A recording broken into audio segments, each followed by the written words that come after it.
Hi friends, ఈరోజు నేను తోటకూర టమాటా కర్రీ చేస్తున్నానండి. ఒక ఆనియన్, 2 పచ్చిమిర్చి, ఎండుమిర్చి, కరివేపాకు, డీప్ ఫ్రైకి సరిపడా ఆయిల్, 1 టీ స్పూన్ జీలకర్ర, 1 టీ స్పూన్ ఆవాలు,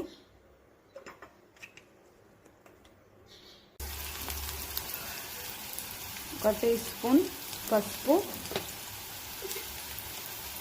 1 టీ స్పూన్ అల్లం. పచ్చివాసన పోయేంత వరకు వేయించు.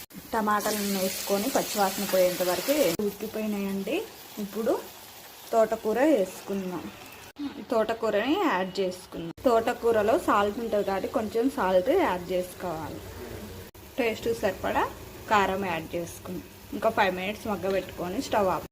తోటకూర టమాటా కర్రీ రెడీ అయిపోయిందండి. 1/2 టీ స్పూన్ జీలకర్ర పొడి వేసి కలుపుకొని పక్కా పెట్టేసుకొని